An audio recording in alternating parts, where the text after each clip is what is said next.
warm welcome again to everyone here. Great to have you. We call this meeting rather than a webinar, so we can get a bit comfortable and close with each other, because this is actually the first time we're going to introduce and share this new collective action initiative, Ugandan Youth for Coffee Developing Prosperity through Renovation and Rehabilitation, with you, with the coffee sector. So great to have you here. We're hoping for lots of input also from your side with questions, comments, but we'll come to that in a minute.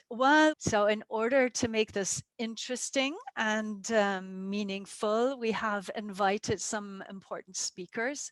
I'd like to welcome, I think he's not joined yet, is Emmanuel, Managing Director of the Ugandan Coffee Development Authority. And Reint, you've seen him, hi Reint, Executive Director of Cafe Africa. Andrew, it's great to have you here as well, Program Manager for Coffee at IDH, the Sustainable Trade Initiative. Nadia, fantastic that you could make the time to join us here as Sustainability Director from JDE Peet's. Welcome to you. And then me ushering you into and out of this meeting mainly, and getting us through it on time. We're going to look at the idea of collective action initiatives that GCP has, and some experiences in Uganda, as well as an overview and insight into the Ugandan coffee sector. And then we follow that with looking at the details of this initiative, Ugandan Youth for Coffee. So in a nutshell, I quickly like to explain the concept of GCP's collective action initiatives for those of you for whom it is a bit new. With these initiatives, we're addressing the bigger systemic issues at origin that are hard to address by one or two supply chain actors. So here we bring together members and also invite non-members to address these big issues. These issues that we are addressing are aligned, and one of the identified challenges the country platform has and have prioritized. It's also the way they are operated. We try to embed them into local structures so that they're owned there, can be scaled and replicated, and that the ownership is within the country actually, and not with a few supply chain actors. For the participating organizations, what's different? So here you can leverage your resources together with others. So bigger programs, more or bigger activities can be put together. So that hopefully leading to greater impact. We also look that to avoid duplication, we also align with existing programs, initiatives that are going on to apply resources more effectively. And here you would be working together with peers and like-minded companies and organizations, which means also that risk is reduced whilst harvesting results and learnings together. So that's the initiatives in a nutshell. We have quite a few already running. In Uganda, we had one that finished end of last year. In Vietnam and Brazil, we have initiatives going on, and upcoming one in the planning is also Honduras. But let's look at Uganda more. I'd like to invite Emmanuel to give us a bit of an overview of the Ugandan coffee sector. Emmanuel, it's great to have you with us today. Yes, good afternoon from Uganda. I hope you can hear me.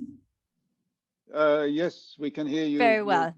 Yes, thank you for this opportunity. Yes, a number of things are happening now in Uganda in the coffee sector, and I want you to join me to celebrate a landmark export volume we've registered this end of this last month, where we have reached 6 million bags of coffee starting from July last year to June. We have moved by 900 million, rather 900,000 bags of coffee. And this is a landmark export volume we registered since in the last 30 years, since 1991, since the existence of UCDA.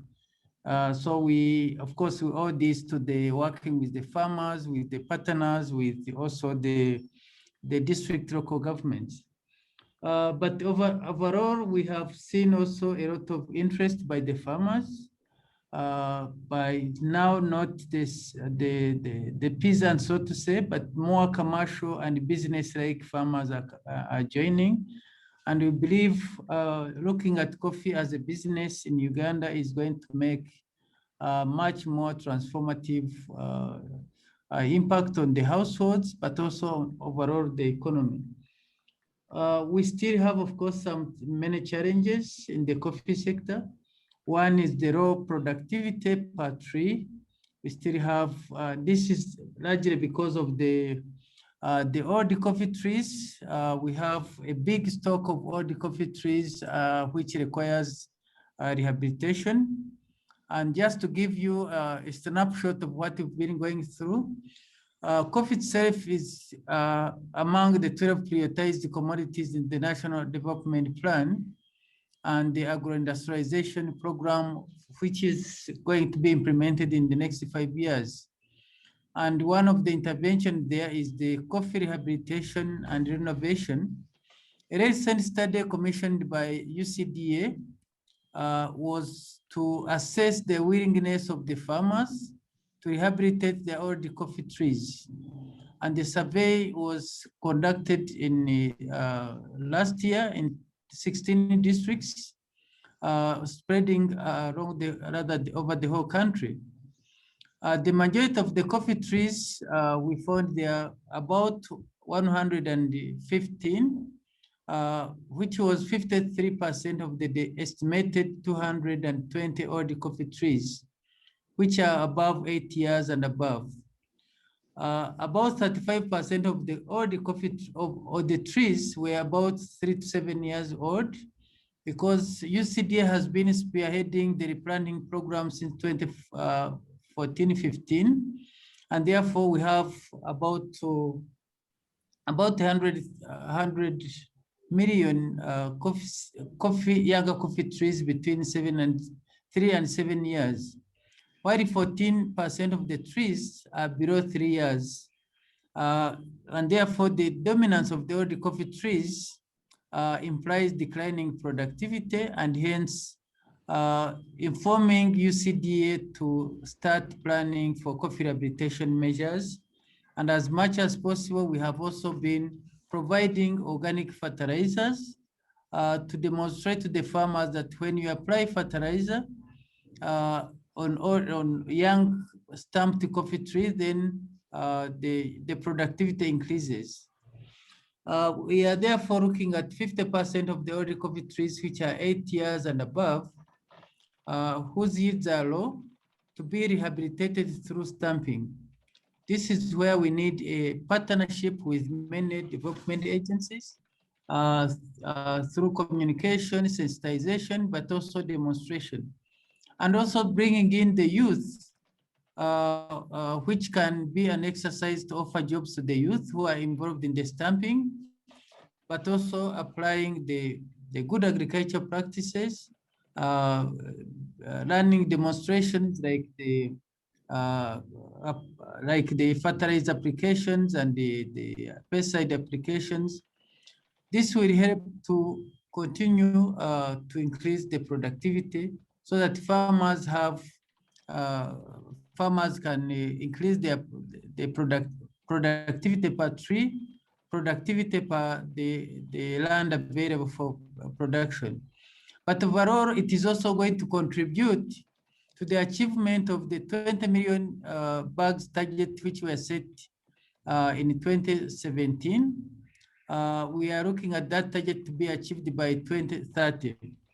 So looking at the planning of the expansion of land under coffee, we have to complement it also with the stamping of the coffee trees so that overall the stock of coffee trees available is much more in the productivity is very high. And to this end, UCDA is working with many partners, including Cafe Africa. And with Cafe Africa, we've been together since 2006. And they are part of the National Steering Committee of the Coffee Platform. And actually, they are the secretariat of the Coffee Platform. They've been involved with us in organizing coffee shows where we bring private sector extension workers, input providers. In particular areas, we visit a farm. We discuss about with farmers the best practices. We share lessons. We also listen to them on how we can improve our extension system, how we can improve the marketing, how we can improve the quality, and every aspect involved in coffee. And recently, we are working on a joint project to train the private sector at sub-county level, and that is the local government planning unit, to see how we can bring about the sub-county level extension workers who are in private sector. And we believe with this discussion, we are working together. We'll take the technical services down to the farmer level. And this part of the extension system we are going to build, again, will be also bringing the youth in coffee to appreciate the business aspect of coffee, to continue professionalizing the coffee industry. But also we believe this is where the rehabilitation and innovation at the planning unit level of the local government is going to gain a foothold. We are very happy to be working with the many partners. And I remember also one of the areas we had discussed when we were in Brazil with the coffee platform was rehabilitation and innovation as one of the key interventions we are going to be focusing in the next few years. We welcome any support to make Uganda coffee to be a well thought after. We are looking at sustainability of coffee so that these volumes of coffee we are producing as much as possible are sustainable to have more impact to the farmers, to the household levels. This is what I would like to share, and I will be happy to give you more insights, especially if there are any specific questions. Thank you. Caroline, back to you. Yeah, thank you, Emmanuel. Thanks for sharing those insights, and it's great to have them firsthand from you into this meeting. I'd like to hand over to Reint to familiarize ourselves with the initiative details now. Yeah, thank you very much, Caroline, and good afternoon or good morning, wherever you are in the world. My name is Reint Bakema, and I'm the director of Cafe Africa, Uganda, which is one of the chapters of the Cafe Africa International Organization. I have seen Jeremy and John Sluter here, Jeremy Lefroy and John Sluter, who John is the father, I would say, of Cafe Africa, and Jeremy just took over from John as the director of Cafe Africa International. So that is the organization we are working with, and our chapter in Uganda, as you can see, is dealing with smallholder farmers. The slide that is up. Hello. Yeah, the slide is up. You can see that Uganda's coffee sector is quite specific, with approximately 1.7 million smallholder farmers. And if we talk about smallholder farmers, we're really talking about small holdings. 1 acre, that means half a hectare or even less of coffee, usually in mixed stands. That means mixed with bananas, mixed with other crops, mixed with trees. Therefore, talking about acres of coffee doesn't make a lot of sense in Uganda. Generally, we try to count trees and look at productivity of trees to make any sense of what or how productive these trees are. You can also see that they're really small, 200, 400 trees per farm on average. For the smaller site, 200. The bigger ones, of course, may have over 1,000, 1,500, 2,000 trees. But generally, if we talk about our target group, which are the traditional coffee smallholder farmers, we're looking at a farm between 200 and 400 trees. Yeah, as Emmanuel already mentioned, there are hundreds of millions of trees that are in need of R&R. They have surpassed their productive life cycle. Officially or agronomically, you would say that is after 8 years, but you'll find trees in Uganda that are 15, 20, or even more of age, and therefore their productivity is extremely low.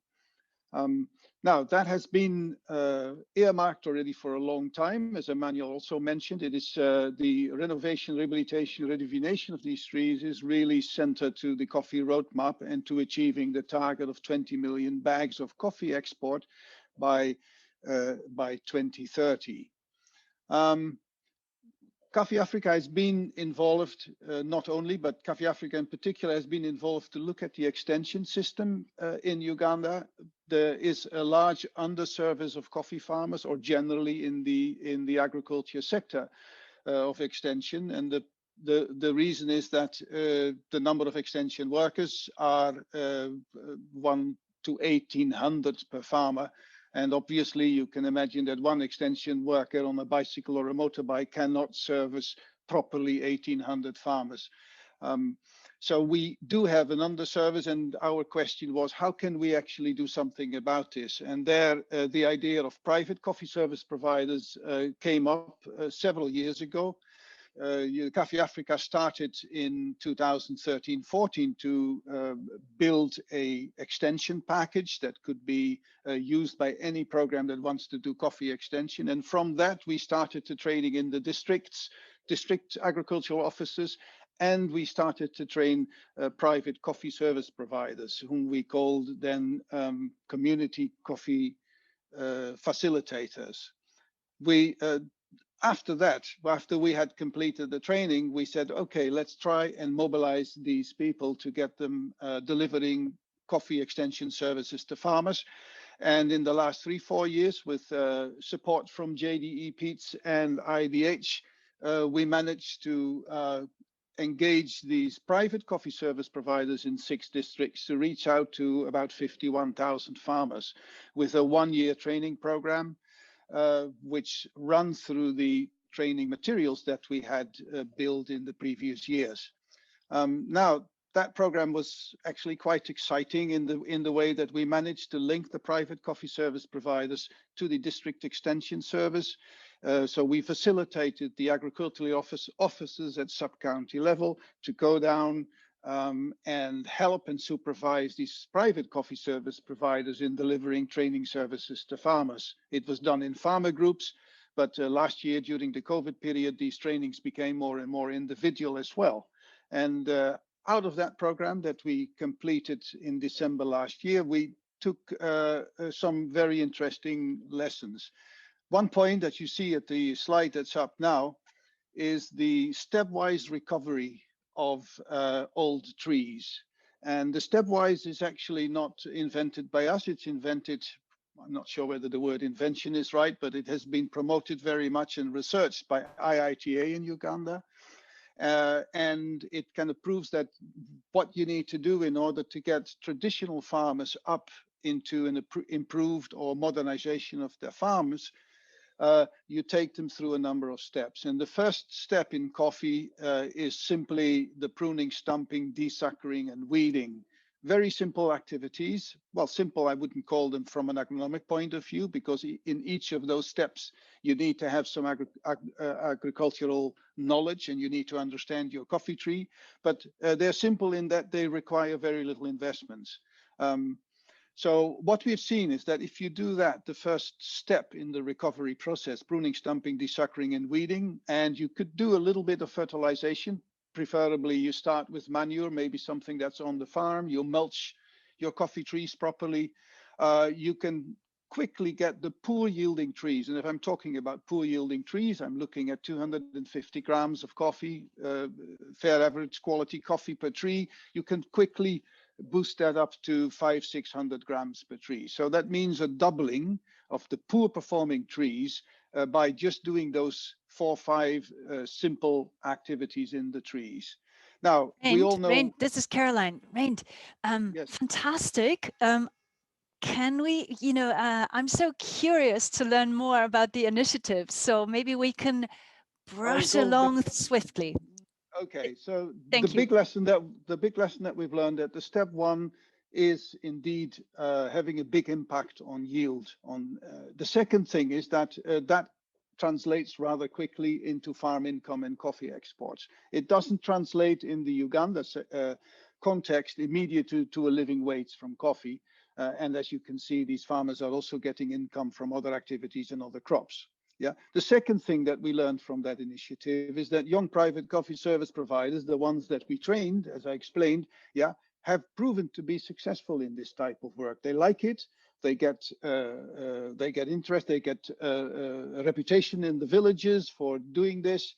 And secondly, they are hired again by farmers, by programs, existing extension programs, and the government of Uganda to deliver those services at a fee. Well, that brought us to the idea, well, why don't we extend this to a much larger scale? And that means that rather than trying to boost the public extension services, why can't we not boost these coffee service providers, these private young coffee service providers, and engage them to deliver this R&R services to farmers? And that's the idea behind this program. So what's the core idea? Yeah. Rehabilitation, rejuvenation for traditional coffee farming families by youth service providers. That's basically what we want to do. It's as simple as that. Yeah, and the program plans to design the R&R package, to deliver it to registered farm households, train the youth coffee service providers to do that properly, then test and measure what's going on in these farms and what would be the ideal package to have the biggest impact at the lowest cost, and then scale this up as quickly as possible. And scaling up in this sense means that you could add coffee service providers, private coffee service provider businesses in rural areas at a pace that your financing and your capacity allows you to do. It's not just us who could do that, but any other program or anybody, any other organization that wishes to deliver coffee extension to farmers can do this. I just want to refer to Emmanuel's story. Emmanuel said that we are working together to do this already with what we are going to call parish coffee development advisors. And that's a very exciting program where in the longer term, we look at 6,000 of these young people delivering coffee services to farmers in the long term. What will we deliver in this program? Yeah, we will deliver the R&R toolkit. We will develop this together with UCDA and other extensionists to say, well, what is the core package that should be in the R&R toolkit? IITA can help us because they have developed this toolkit already to some extent. They have started to develop an app for it, et cetera, et cetera. So that's the first thing that we want to do. Second thing that we're going to do is to start with 150 self-employed youth coffee service provider businesses. So what we go to rural areas, we find, and they are there in abundance, we find interesting entrepreneurial young people who said, yes, I think I could have a business in coffee service provision. Actually, I tell you, they are already there. Some of them are already there. We want to learn from them and then expand that to 150 new businesses established with on average 4 to 6 people employed. You're looking at 600, maybe 1,000 young people providing these services in rural areas. These young people go out to 30,000 farmers and help them to do the basic step 1 R&R activities in these farms. We pay them for every tree that they clean up, so to speak. So our funding goes to the treatment of these trees, step 1, R&R activities. Yeah, so the businesses are not being subsidized as such. They get paid for the results that they produce. We need good package to follow that, and we're actually talking to some developers to see how we can monitor this carefully, and there is good stuff available. If we do this, we got 1.5 million trees directly treated with the funds that we hope we'll get for this. Of course, it has a spin-off. Farmers will look at these 50 trees that they're done in their farm and they say, oops, this works. Let's do another 50 trees all by ourselves. Or even better, let's hire the private service providers back and do another 50 trees. Their neighbors will look at it.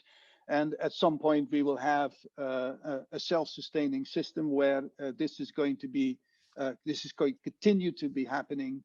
And in that sense, we think that it is fair to say that probably 2 to 3 times this number of trees will be rehabilitated on the back of this money.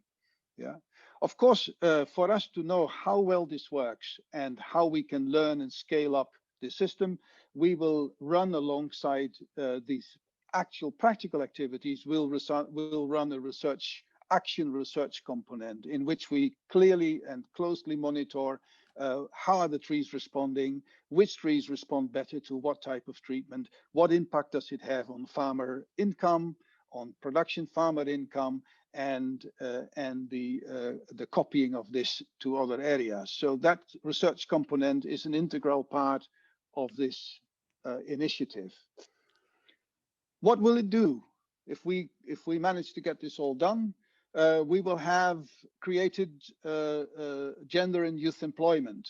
I'm mentioning gender here in particular because what we have seen is that 30% of our previous CCBFs were actually female, and we see that the female coffee service providers are picked up by programs and by the government to become employed through that system.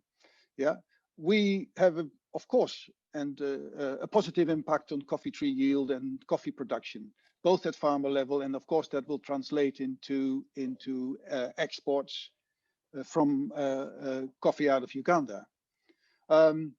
We think we will have an immediate contribution to farmer family security and prosperity.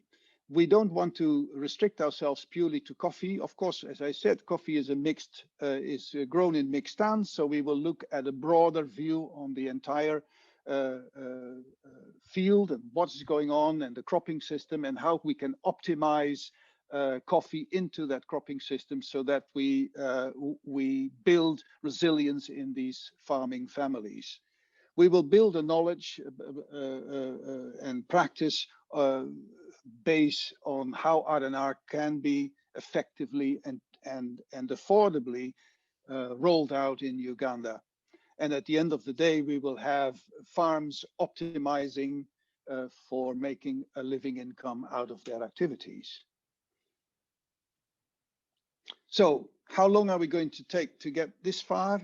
We're talking about 30,000 farmers. We want to start in July, which is now 2021, and we think we can get this done in about 5 years. We think we will operate in 10 operational areas, and we'll be working with local partners. Those local partners are cooperatives, they might be exporters. Of course, we'll be working with UCDA. We will make use, and we have already talked to UCDA about that.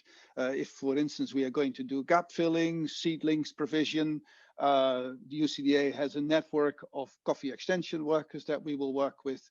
But what we focus on in the operational areas is to see if we can link this to farmer organizations and cooperatives and say, you have a bunch of farmers that we can work with through our system, so that these local partners become part and parcel of the program. For this entire package, our budget at this moment runs at 1.8 million over the total period of 5 years. For that, we calculate on the lower end, we will produce around 1.5 million annually in additional coffee worth and at farm gate level. I mean, I'm not talking about export here, but I'm talking what farmers would get paid on a 5-year investment of 1.8 million, a return of 1.5 million to be paid to farmers annually. And of course, with further expansion of the scheme, that amount would be considerably bigger. Here we have the organizations that we want to deal with. Of course, Coffee Africa, Uganda, that's us. We would be implementing this program. We would be what they call the contract holders. We would take care of the financial management and the reporting to the steering committee. And the steering committee will consist of the local financiers, the international financiers, and UCDA, whom will together will approve the annual budgets and work plans, would discuss the progress and the lessons learned, and if there's any additional funding or reallocations and stuff like that, the steering committee would have the final say on that.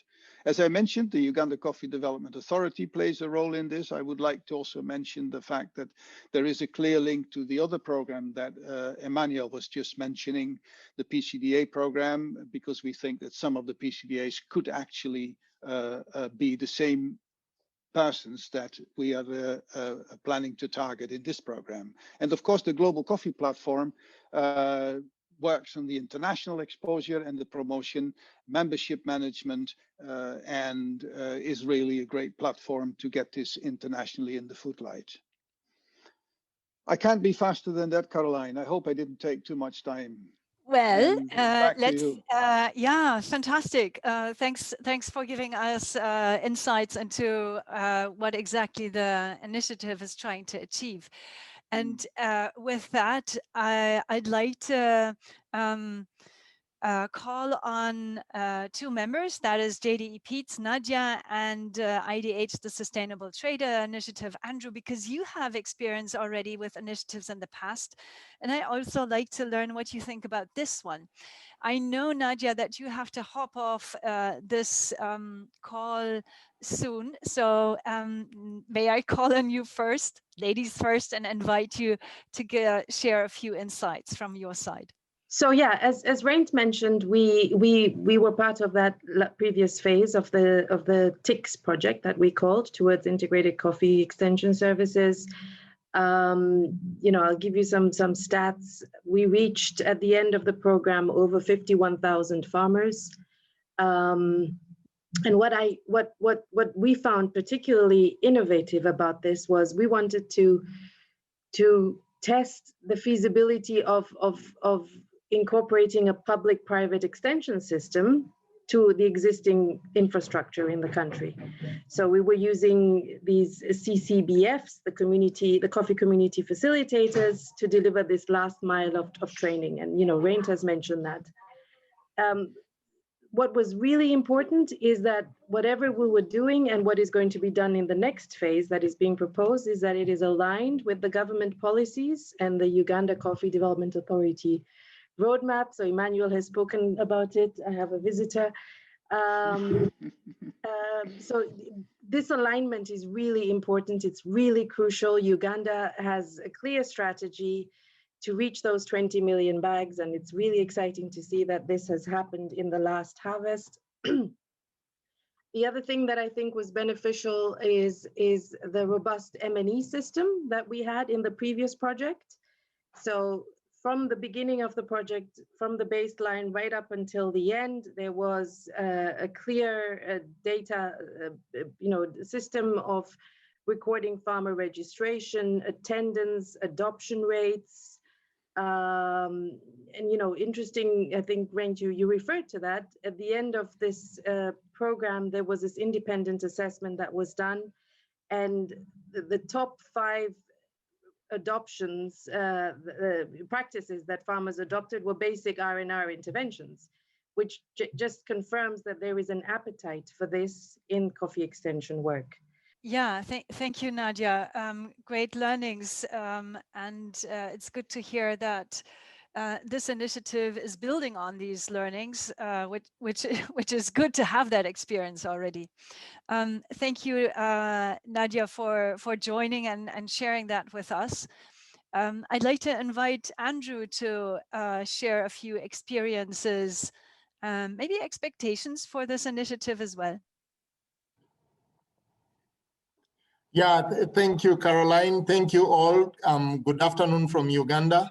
Yeah, some of our main lessons actually included what Rent has already mentioned about the quick wins on farm that arise out of R&R. And then the CCBFs, if well supported, incentivized, and linked to the private sector, they can deliver results. The other aspect was that despite the integration of coffee-specific extension in the government agriculture extension service, and that was the major objective, the funding to the districts that came from central government was conditional. So in many cases, the districts were constrained because the funding was conditional and their budgets were and are not big enough to support coffee-specific extension services. Just to give an example, there was one district I visited in southwestern Uganda. For the people in Uganda know it, Rubirizi. And I learned that the local collection of revenue is just 2% of the district budget.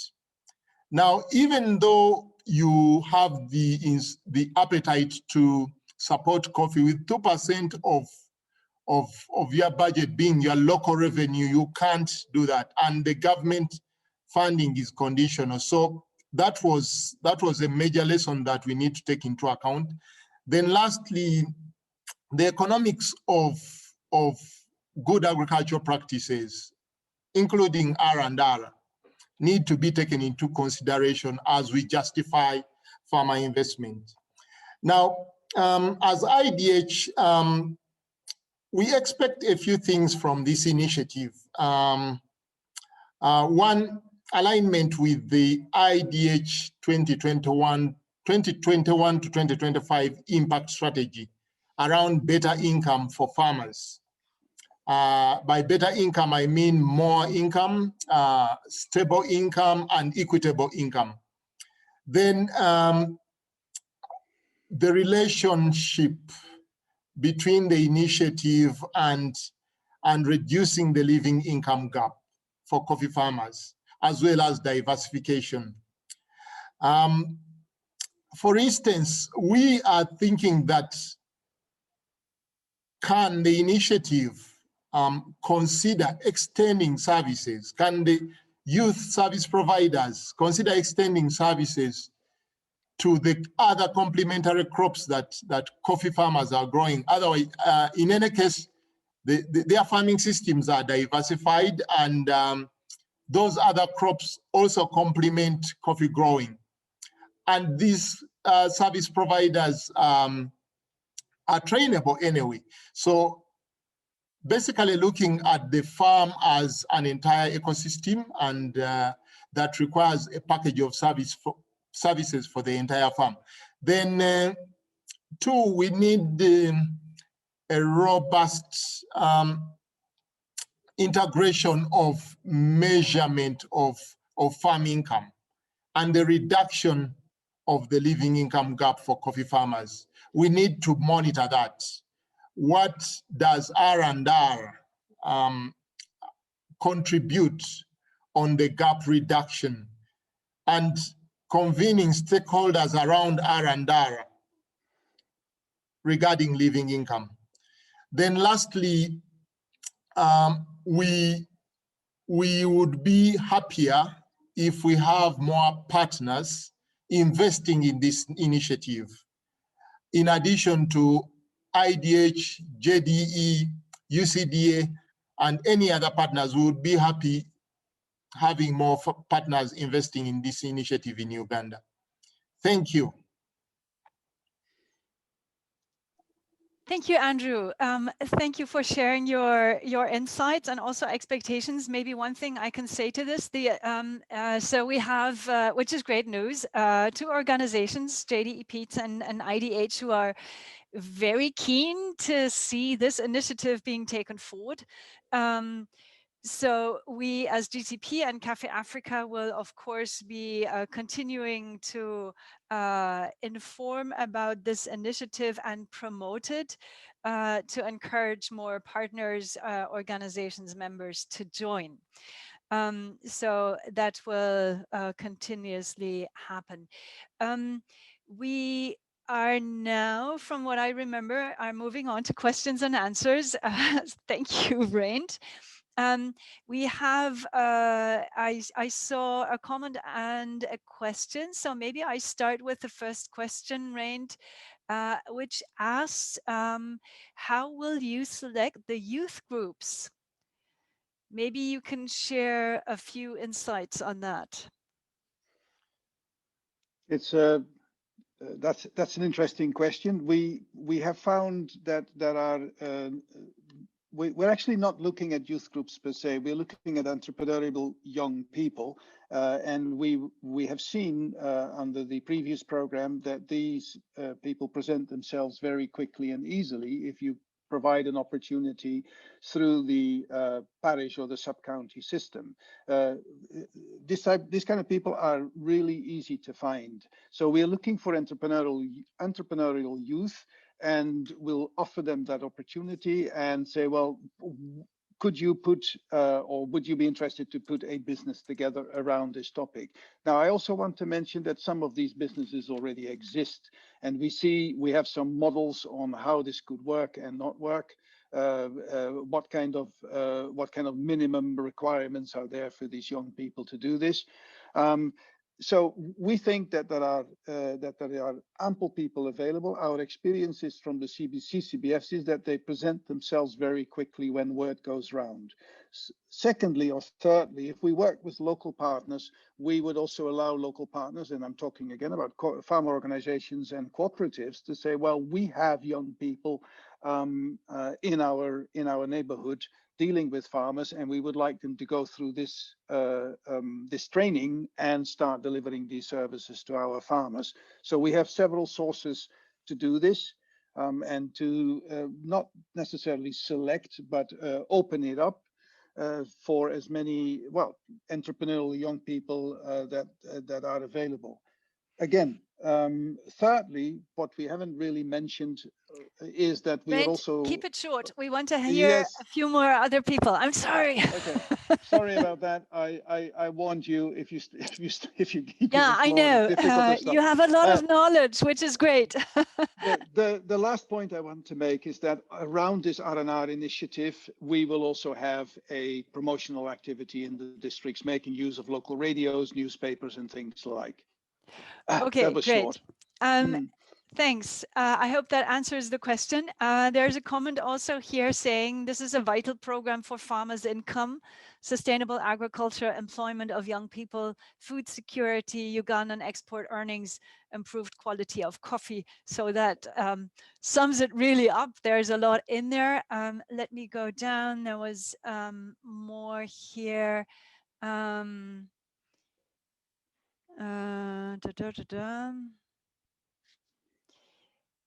So yeah, also it's mentioned that UCDA is not only a partner in here, so it's a private-public partnership with UCDA.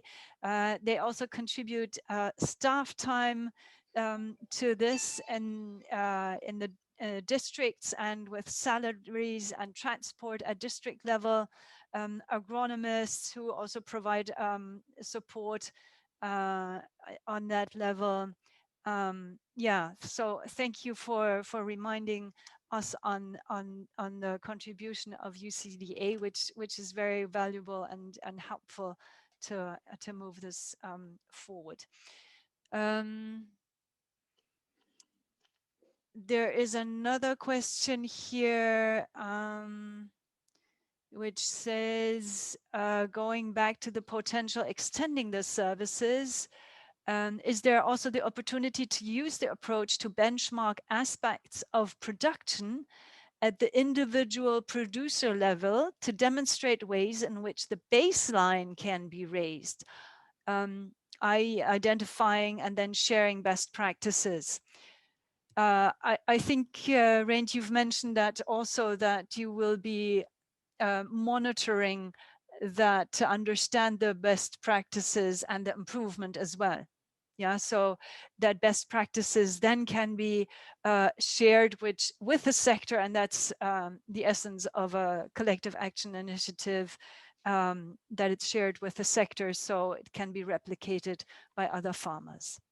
Can I make a quick remark? I'll really try to be short. The idea here is that we actually have when this thing is starting to run, we'll have 30,000 farmers that are not just being served with R&R services, but are also a potential source of information. Which set of practices works best? What immediate impact does it have on several age categories of trees? How does that translate into prices, farm gate prices, marketability of their crops? So we've got these 30,000 farmers, and they're ideal if we, for instance, also use the coffee service providers as data collectors, and we give them the mobile tools to do that, yeah, to have a fantastic sample for great action research. And that is, and we are looking for partners also to develop that further. And to get that off the ground. It's a fantastic sample to see really what R&R can do and what is the best approach to all this. There's another question I'd like to take. What is the expected contribution to this initiative by potential new partners, additional partners? So there is a financial contribution to this, which varies depending a bit on where you sit in the supply chain. The expectation of roaster contributions is higher than with a trade, for example, or producer or civil society. Yeah. Yeah. Mary's hand is up. Okay. Yeah, Mary. thank you, Rein. You know, as we've been discussing the shaping of this initiative and building on the comments from Nadia and Andrew and yourself, Rein, I think that this is an outstanding example of what GCP as a neutral association is uniquely placed to do. And that is bringing together the public and private partnerships to create an initiative that will have impact at scale. And listening to the descriptions, both highly technical and general, there are three things that really stand out for me. And I think they're important. One is, you know, reaching small farmers to increase family prosperity by developing, you know, more effective and productive farms with R&R. A second aspect is providing at scale really professional coffee training to help develop entrepreneurship and a coffee career trajectory for young people.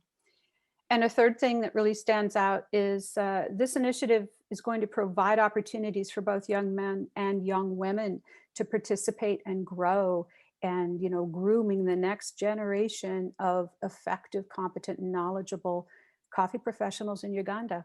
I think it's very promising and very, very exciting. Thank you, Mary, for that. I'd like to. Sarah is also wanting to say something, Caroline. Mm-hmm. Sarah Margiotta. Yes, thanks, Rent and Caroline. I agree with Mary. This is an essential initiative, and one that IATA would be very happy to be involved in. We're particularly interested in the broader perspective. IATA has already moved into the living income space, and we're conducting some research now with private sector partners to look at diversification and the contribution of coffee to the living income and reducing the living income gap. I also wanted to say something about the stepwise approach, just to clarify. Stepwise was actually a co-creation. It was created in the public-private sector space by IITA, but also with impact partners, OLAM and HRNS. And we've gone on to start to scale stepwise through this living income space. So there's a lot of opportunity, I think, for broader collaboration here. and for sharing data. But we are very interested in scaling stepwise. USAID is already moving us into a scaling phase across the 26 FTF districts. So again, there's possible synergy here and potential for further collaboration as we develop these programs. Great, we're getting some fantastic input here. Committed organizations and partners to scale. I know we are on the hour. I'd like to quickly move on and look at Sonia's virtual harvest here. Let me try to spotlight you for everyone. So maybe you can say a few words, Sonia, what you have heard and made visible. Sure. So it's still in progress, but I'll tell you what I've got so far. So we've got a map of Uganda. Here we've got that piece that Uganda is Africa's largest coffee exporter. I've got a little cup of coffee that's sort of flying off to Europe and the US. We've got youth, male and female coffee. Then here's sort of naming the big challenge, which is that it's mostly old trees, so 8 years and older, and we've got very low productivity. And so I've got a really old looking tree here who's saying, I'm feeling so tired. And mostly smallholder farmers, so they have about 200 to 400 trees. I might add in there that it's mixed crop. And then there'll be a big arrow coming here to kind of the core idea, which is this R&R for traditional coffee farming families through youth service providers. And then I've got lots of notes, so the rest of it will still emerge, but there'll probably be an image here of youth connecting with coffee farmers. Here I'm showing the innovation is really because it's linking the public and private sector sort of resources and spaces. And then I'll add a little bit more kind of details that I have from my notes. So that's where I am. I'll complete the drawing tonight as a very fast session. I'll complete the drawing this afternoon. Yeah. And then that's fantastic. It's about growth. You're really capturing that growth and forward energy. Thanks, Sonia. It's amazing that someone who is not at home with coffee, besides drinking it, has captured the main points so well. We'll look forward to sharing that drawing. We'll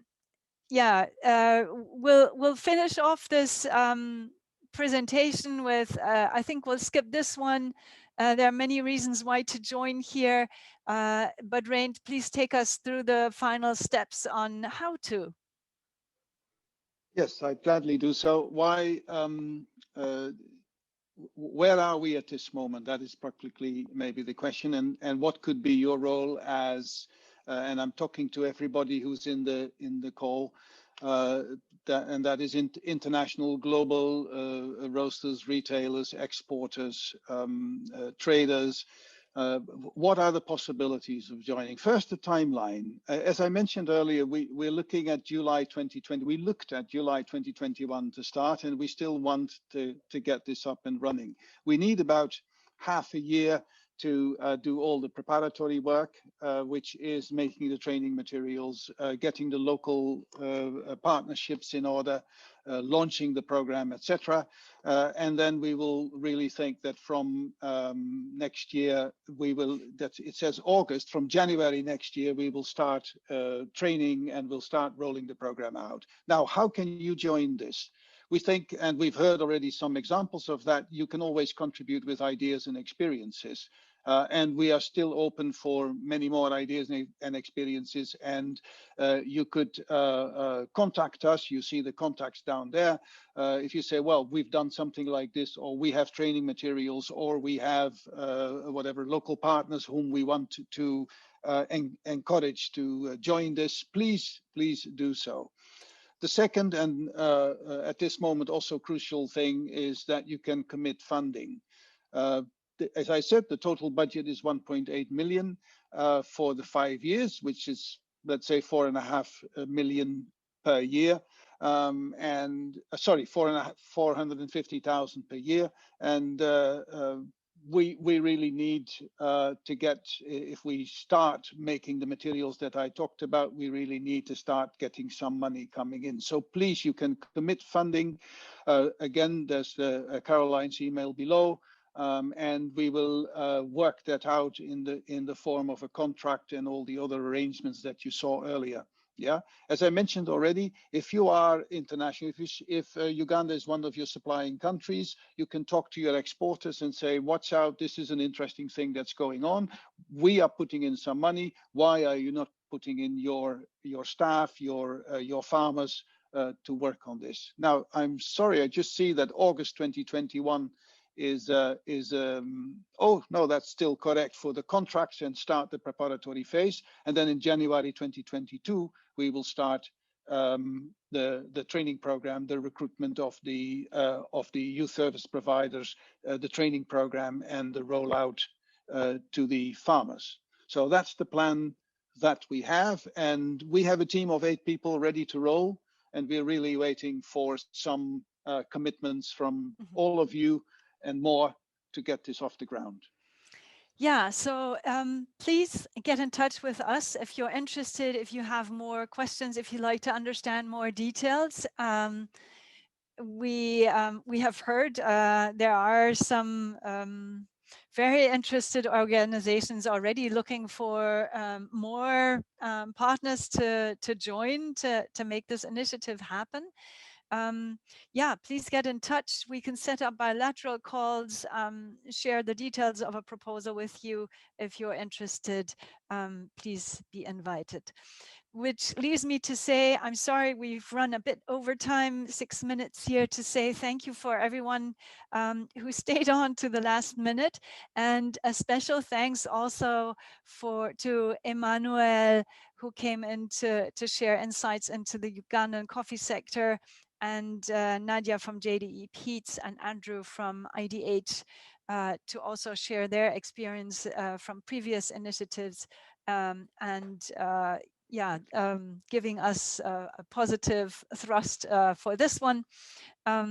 So thank you very much. Please get in touch, and we look forward. Oh, here is Rain launching a poll.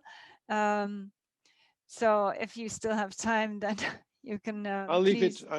I launched it. I just leave it open there. You can click on any of those 3 opportunities, and we'll contact you if and when necessary. Yes. Okay. With that, I thank everyone for your attention and interest in this initiative. Let's bring it to life and take it forward. Thank you.